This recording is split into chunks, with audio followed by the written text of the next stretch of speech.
Ngiyabonga bhuti. Usibusiso ke uzalwe eDandi Hospital. Okay. Uma ezalwa eDandi Hospital, umzali wakhe umama uthe uma efika eDandi Hospital umama nje shothi ubekhulelwe.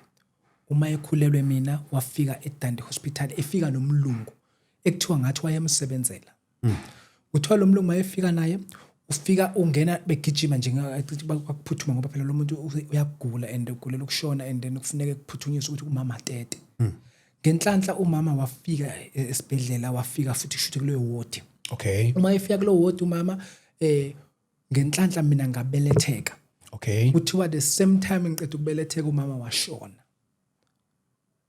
Umphefumulo waphuma. Kuthiwa mayephuma umphefumulo wakhe and then ngenhlanhla mina sengitetiwe. Kuthiwa bephuthuma bethi uphi ofike naye umlungu. Kwathiwa umlungu uthe usawulanda ama-ID akhe. Izinto njengama-ID and something and then kwangathi kuzawulinda umlungu ezefike. Namhlanje ngo-2026 umlungu akazefike. Usawulanda ama-ID and then bamthatha kumzali wami umama bahlala isikhashanyana nje isikhathi esingangenyanga ukuthi mhlawumbe kukhona ifamily ezofika izomchecker.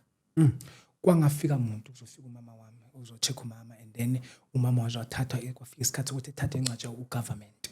Okay. And then mina ngathi ukuhlala kancane ke esibhedlela ngase ngiqeda ukuhlala kancane esibhedlela ngathathwa bangisa ehome eNewcastle eBablosh. Ihome le yentandana I think emaromini. Okay.